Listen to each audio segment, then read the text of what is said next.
মই আপোনালোকক ইয়াৰ পিছত বহুতে ৰেকি ক্লাছৰ কথা সুধি আছিলে, তো তেওঁলোকক মই দেখুৱাই দিওঁ। বাকী আমাৰ হিলিং মেডিটেশ্যন ছেশ্যন কমপ্লিট হৈছে। যিসকলে লিভ ল'ব বিচাৰিছে লিভ ল'ব পাৰে। আৰু মই আপোনালোকক দেখুৱাব বিচাৰিছো যে ৰেকি ক্লাছত কি কি থাকে।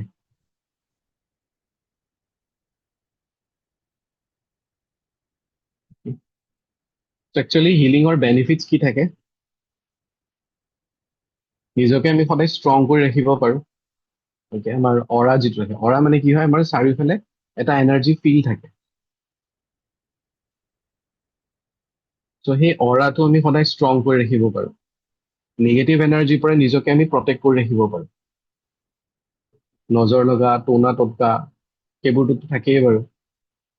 ৰিলেশ্যনশ্বিপ হিলিং, ফাইনেন্সবোৰ হিল কৰিব পাৰো। মানি ফ্ল' আনিব পাৰো। তো মানি ফ্ল' আহিলে হেনো কাৰোবাৰ যদি বহুত বেছি লোন লাগি আছে, ধাৰ লাগি আছে, সেয়াও আনকি হিল কৰিব পৰা যায়। ঠিক আছে। ৰেকিৰ বেলেগ বেলেগ ব্ৰাঞ্চেছো থাকে, যেনেকুৱা Usui reiki, holy fire reiki, money reiki, angel reiki, crystal reiki, kundalini reiki, Karuna reiki, violet flame reiki, karmic reiki. Holy fire ৰেকিৰ বাদ দি পিনি ইয়াতে বাকী যিমানবোৰ দেখিছে সেয়া মই গোটেইবোৰ শিকাওঁ। কিন্তু সদায় আগতে উচুই ৰেকি মেইন, উচুই ৰেকি আগতে শিকিব লাগে। তেতিয়া হিলিং কি হয়, ৰেকি কি হয়, এনাৰ্জি কি হয়, সেই বস্তুটো আমি বুজি পাওঁ। তাৰপিছত ৰেকিৰ ডিফাৰেণ্ট লেভেলত, আগতেতো ৰেকিৰ অকল 3টা ডিগ্ৰী আছিলে। যেতিয়া ডক্টৰ মিকাওচুই, যাক আমি মহাগুৰু বুলি কওঁ, তেখেতে যেতিয়া ষ্টাৰ্ট কৰিছিলে 3টা ডিগ্ৰীয়ে কৰিছিলে। বাট লাহে লাহে 3টা ডিগ্ৰীত ভাগ কৰি পিনে 5টা ডিগ্ৰী কৰা হয়। যেনেকুৱা লেভেল 1 ষ্টুডেণ্ট বুলি কোৱা হয়। তাতে হাতেৰে হিলিং কৰা হয়, ওচৰত টাচ হিলিং কৰা হয়, চিম্বলছ নাথাকে তাতে। দূৰত আমি হিলিং পঠাব নোৱাৰো। 2nd ডিগ্ৰী, ডিষ্টেঞ্চ ষ্টাৰ্ট হৈ যায়, তাত চিম্বলছ থাকে, অপুডেন বুলি কোৱা হয়। থাৰ্ড, মাষ্টাৰ ডিগ্ৰী বুলি কোৱা হয়, বাহিৰত শিপিডেন বুলি কোৱা হয়। তাৰপিছত 4th and 5th সেয়া টিচাৰ আৰু গ্ৰেণ্ড মাষ্টাৰ লেভেল থাকে। ঠিক আছে।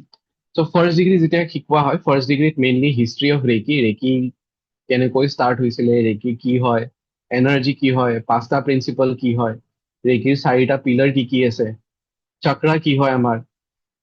ঠিক আছে। অৰা কেনেকৈ ফৰ্ম হয়, ষ্ট্ৰং অৰা কেনেকৈ ৰাখিব পাৰো, চ' ৰেকি আমি নিজৰ উইচবোৰ কেনেকৈ ফুলফিল কৰিব পাৰো, অৰা পিউৰিফাই কেনেকৈ কৰা হয়, ক্লিনছ কেনেকৈ কৰা হয়, চাক্ৰাবোৰ কেনেকৈ হিল কৰা হয়, নিজকে শ্বিল্ডিং কেনেকৈ ৰাখিব পাৰো, নিজকে প্ৰটেক্ট কৰি কেনেকৈ ৰাখিব পাৰো, ঘৰ কেনেকৈ প্ৰটেক্ট কৰি ৰাখিব পাৰো, বস্তুবোৰ কেনেকৈ প্ৰটেক্ট কৰি ৰাখিব পাৰো, কৰ্ড কাটিং, বীজ মন্ত্ৰ, চক্ৰাবোৰৰ মুদ্ৰা থাকে। আৰু এল ৰড থাকে, যে আমি নিজৰ অৰাটো চেক কৰাৰ কাৰণে এডাল ৰড ইউজ কৰো, সেইডালক এল ৰড বুলি কোৱা হয়। চ' এল ৰডডাল কেনেকৈ ইউজ কৰা হয়, সেয়া ফাৰ্ষ্ট ডিগ্ৰীত শিকোৱা হয়। তাৰপিছত দুই এটা সৰু সুৰা মেডিটেশ্যন থাকে, aura cleansing meditation, golden aura meditation, পানী কেনেকৈ চাৰ্জ কৰিব লাগে প্ৰেক্টিকেলি, ঘৰৰ নিগেটিভিটি কেনেকৈ ৰিমুভ কৰা হয়, শিৱ শক্তি মেডিটেশ্যন, গ'ল manifestation meditation, aura scratching method, আৰু চক্ৰ স্কেনিং, চক্ৰবোৰ স্কেনো কৰিব শিকো আমি। সেয়া ফাৰ্ষ্ট ডিগ্ৰীতে থাকে। ফাৰ্ষ্ট ডিগ্ৰীত মই বোনাছ হিচাপত 5টা ক্লাছ এক্সট্ৰাকে দিওঁ। গ্ৰীণ তাৰামা, মুদ্ৰা বিজ্ঞান, কালাৰ থেৰাপি, ফিংগাৰ মেজিক, আৰু ল অফ এট্ৰাকশ্যন বেচিক লেভেলত। 2nd ডিগ্ৰী যেতিয়া ষ্টাৰ্ট হয়, তাত 3টা স্পেচিয়েল চিম্বল থাকে। এটাটো পাৱাৰ চিম্বল, ইম'চনেল চিম্বল, আৰু ডিষ্টেঞ্চ হিলিঙৰ কাৰণে ডিষ্টেঞ্চ চিম্বল। দুটা পাৱাৰফুল মেডিটেশ্যন থাকে চিম্বলছৰ লগত। ডিষ্টেঞ্চ কেনেকৈ, দূৰত মানুহক কেনেকৈ হিলিং পঠাব পাৰি সেয়া শিকোৱা হয়। অৰা ক্লিনিং কেনেকৈ কৰা হয় থ্ৰু চিম্বলছ, চক্ৰবোৰ কেনেকৈ পিউৰিফাই কৰা যায় থ্ৰু চিম্বলছ, সেয়া শিকোৱা যায়। তাৰপিছত নিজৰ ঘৰৰ হিলিং, পানী, খোৱা বস্তু, বাস্তু হিলিং, ঘৰত যদি বাস্তু দোষ আছে সেয়া থ্ৰু হিলিং কেনেকৈ আঁতৰাব পাৰো। এষ্ট্ৰলজিকেলি 7 প্লেনেটছ হিলিং, কুণ্ডলীত যদি 7টা গ্ৰহৰ কিবা ইমবেলেঞ্চ হৈ আছে, সেয়া 2nd ডিগ্ৰীত আমি প্লেনেটছবোৰ বেলেঞ্চ কৰা শিকিব পাৰো। চিম্বলছেৰে নিজক কেনেকৈ প্ৰটেক্ট কৰি ৰাখিব পাৰো, ফেমিলি মেম্বাৰ্ছ হওক, বা ট্ৰেভেল কৰি আছো আমি, ট্ৰেভেলত কেনেকৈ নিজকে প্ৰটেক্ট কৰি ৰাখিম, গ্ৰাউণ্ডিং কেনেকৈ কৰা হয়, ৰিলেশ্যনশ্বিপ কেনেকৈ হিল কৰা হয়, এডিকশ্যন কেনেকৈ আঁতৰাব পাৰি থ্ৰু হিলিং।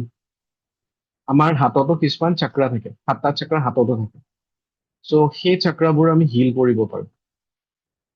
তাৰপিছত স্পেচিয়েল হিলিং পইণ্টছ আমাৰ কিছুমান থাকে, যেনেকুৱা আমাৰ শোল্ডাৰ, কাৰোবাৰ শোল্ডাৰ পেইন নৰ্মেলি ফিজিকেল পেইন থাকিব পাৰে, কিন্তু কাৰোবাৰ যদি বহুত বেছি ৰেছপনচিবিলিটি থাকে তেওঁলোকৰো শোল্ডাৰত পেইন হয়, সেইটো ইম'চনেল পেইন বুলি কোৱা হয়।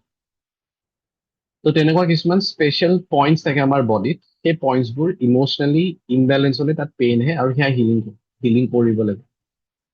প্ৰত্যেকটো চাক্ৰাৰ কাৰণে কিছুমান খোৱা বস্তু থাকে, যাতে সেইবোৰ বস্তু খালে আমাৰ চাক্ৰাবোৰ বেলেঞ্চ হৈ থাকে। তো ফুডছ ফৰ চাক্ৰা সেয়াও থাকিব। উইচ ফুলফিলমেণ্ট মেথড, কেনেকৈ নিজৰ উইচবোৰ ফুলফিল কৰিব পাৰোঁ ছেকেণ্ড ডিগ্ৰী চিম্বলছ ইউজ কৰি, সেয়া থাকে। পাষ্ট হিলিং, পাষ্ট কিবা ইনচিডেণ্ট হৈছিলে, কিবা ইছ্যু হৈছিলে, সেয়া হিল কৰা হয়। ফিউচাৰত কিবা ইভেণ্ট হ'ব গৈ আছে, সেয়া হিল কৰিব পাৰে। নিজৰ থটছবোৰ কাৰোবাৰ তাতে ট্ৰান্সফাৰ কৰিব বিচাৰিছে, থট ট্ৰান্সফাৰ মেডিটেশ্যন থাকে, গ'ল মেডিটেশ্যন থাকে, আৰু মোৰ ফালৰ পৰাই 3টা আৰু এক্সট্ৰা চিম্বলছ দিওঁ মই। প্ৰত্যেকটো চাক্ৰাৰ কাৰণে কিছুমান এচেঞ্চিয়েল অইলছ থাকে, চ' সেই অইলছ কেনেকৈ ইউজ কৰিব পাৰে চাক্ৰাৰ কাৰণে সেয়া শিকোৱা হয়। চাক্ৰাবোৰ বেলেঞ্চ কেনেকৈ কৰিব পাৰি সেয়া শিকোৱা হয়। ছেকেণ্ড ডিগ্ৰীৰ পিছত থাৰ্ড ডিগ্ৰী আহে, থাৰ্ড ডিগ্ৰীত আমি মাষ্টাৰ চিম্বলছ শিকোঁ। মাষ্টাৰ চিম্বলছৰ ওপৰত মেডিটেশ্যন, চাইকিক চাৰ্জাৰী কেনেকৈ কৰা হয়। চাইকিক চাৰ্জাৰী মানে কি হয়, কিছুমান চিটুৱেশ্যনত য'ত আমাক চাৰ্জাৰী ডক্টৰে য'ত ছাজেষ্ট কৰে যে ইয়াতে গল ব্লাডাৰ ষ্ট'ন হৈছে বা কিডনী ষ্ট'ন হৈছে, তেখেতক চাৰ্জাৰী দৰকাৰ, তো তাত আমি চাইকিক চাৰ্জাৰী কৰিব পাৰোঁ। কাৰোবাৰ বহুত বেছি নিগেটিভ থটছ আছে, নিগেটিভ ইম'চনছ আছে, সেই থটছবোৰ আঁতৰাবৰ কাৰণেও মানুহৰ ওপৰত চাইকিক চাৰ্জাৰী কৰিব পাৰোঁ। তো চাইকিক চাৰ্জাৰীৰ কাৰণে হিউমেন এনাটমি শিকিব লগা থাকে।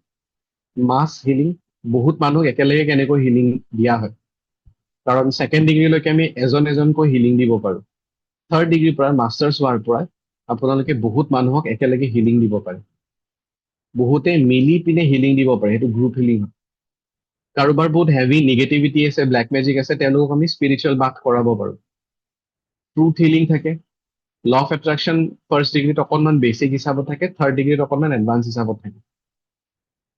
অ'প'ন' প্ৰেয়াৰ এডভান্স ভাৰ্জন। তাৰপিছত ফাৰ্ষ্ট ডিগ্ৰীটো আমি চাক্ৰা স্কেন কৰিব শিকোৱে এলৰডেৰে, থাৰ্ড ডিগ্ৰীত আমি হাতেৰে চাক্ৰাবোৰ স্কেন কৰিব শিকোঁ। কাৰোবাৰ চাক্ৰা কেনেকুৱা ইমবেলেঞ্চ হৈ আছে নে অভাৰ পাৱাৰফুল হৈ আছে, তেনেকুৱা। পিৰামিডছ কেনেকৈ ইউজ কৰিব লাগে, ক্ৰিষ্টেল বহাই গ্ৰীড বনাই পিনে কেনেকৈ হিল কৰিব পাৰি সেয়া। আৰু থাৰ্ড ডিগ্ৰীত এটিউনমেণ্টৰ পিছৰ পৰাই লাইফটো বহুত চেঞ্জ হোৱা ষ্টাৰ্ট হৈ যায়। নিগেটিভ থিংকিংছ কেনেকৈ বেলেঞ্চ কৰিব লাগে সেয়া শিকোৱা হয়। নিজৰ ড্ৰিম, নিজৰ উইচ কেনেকৈ ফুলফিল কৰিব লাগে সেয়া শিকোৱা হয়। মেনিফেষ্টেশ্যন, সেয়াও বাৰু বেলেগ বেলেগ কিছুমান প্ৰচেছ থাকে। গ'ল মেনিফেষ্টেশ্যন, থাৰ্ড ডিগ্ৰীত কিছুমান শ্বৰ্টকাট প্ৰচেছ থাকে, কাৰণ ফাৰ্ষ্ট ডিগ্ৰী 30 মিনিটছ লাগে হিলিং কৰোঁতে, ছেকেণ্ড ডিগ্ৰীত 40 মিনিটছ লাগে। থাৰ্ড ডিগ্ৰীত আমি সেয়া কমাব পাৰোঁ বিচাৰিলে, ঠিক আছে। হিলিং প্ৰগ্ৰেম কৰি পিনে আমি পঠাব পাৰোঁ কাৰোবাৰ ওচৰত। ক্ৰিষ্টেলছ প্ৰগ্ৰেমিং কৰিব পাৰোঁ। অৰা আমি লক কৰি ৰাখিব পাৰোঁ যাতে বেলেগৰ নিগেটিভিটি আমাক ইম্পেক্ট কৰিব নোৱাৰে। থাৰ্ড আই এক্টিভেট কৰিব পাৰোঁ। বহুতৰ ফাৰ্ষ্ট ডিগ্ৰীতে এক্টিভেট হৈ যায়, বাট কাৰোবাৰ যদি ফাৰ্ষ্ট আৰু ছেকেণ্ডত নহয়, তেতিয়াহ'লে থাৰ্ড ডিগ্ৰীত কিছুমান মেথড থাকে, সেয়া আমি নিজৰ থাৰ্ড আই এক্টিভেট কৰিব পাৰোঁ। স্পিৰিচুৱেলি যাতে গ্ৰ' কৰিব পাৰোঁ তাৰ কাৰণে মেডিটেশ্যন থাকে, মাষ্টাৰ চিম্বলৰ মেডিটেশ্যন, গ'ল মেনিফেষ্টেশ্যনৰ মেডিটেশ্যন, 20টা এক্সট্ৰা চিম্বল দিয়া যায়, আৰু চিলভাৰ মেডিটেশ্যন থাকে। তো থাৰ্ড ডিগ্ৰীত কমচে কম আমাৰ 7 ডেজৰ ক্লাছ হয়। বাকী ফাৰ্ষ্ট ডিগ্ৰী ছেকেণ্ড ডিগ্ৰীত আমাৰ 3-4 দিন মান ক্লাছ হয়, ঠিক আছে। বহুতে সুধি আছে ক্লাছ কেতিয়া কৰিম, লাষ্ট আমি ফেব্ৰুৱাৰীত কৰিছোঁ ক্লাছ, এইবাৰ আগষ্টৰ মষ্ট প্ৰবেবলি 6 তাৰিখৰ পৰা ষ্টাৰ্ট কৰিম বুলি ভাবি আছোঁ। আগষ্টৰ 6 তাৰিখৰ পৰা ষ্টাৰ্ট হ'ব ৰাতি 9টাত। তো ফাৰ্ষ্ট ডিগ্ৰী ষ্টাৰ্ট হ'ব আগষ্টত, second degree September, third degree October. অকল যদি কোনোবা ফাৰ্ষ্ট ডিগ্ৰী কৰিম বুলি ভাবি আছে, তেওঁলোকে আমাৰ এপত ৰেকৰ্ডিং লৈ ল'ব পাৰে, সেয়া 1500 হয়। এটিউনমেণ্টটো বাৰু মই নিজে কৰাই দিম বাৰু, বাট লাইভ ক্লাছ এটেণ্ড কৰিব নোৱাৰে, তেখেতে ৰেকৰ্ডিং ল'ব লাগিব। আৰু কোনোবা ফাৰ্ষ্ট এণ্ড ছেকেণ্ড দুইটাই যদি একেলগে লয়, এনে ছেকেণ্ড ডিগ্ৰী এপত ফিজ হয় 1700, মানে টোটেল 3200 হয়। বাট কোনোবা একেলগে যদি লয় ফাৰ্ষ্ট ডিগ্ৰী ছেকেণ্ড ডিগ্ৰী, তেওঁলোকে 2100 পে' কৰি পিনে লাইভ ক্লাছ জইন কৰিব পাৰে, তাত ৰেকৰ্ডিঙো থাকিব, PDF থাকিব, চাৰ্টিফিকেটো থাকিব।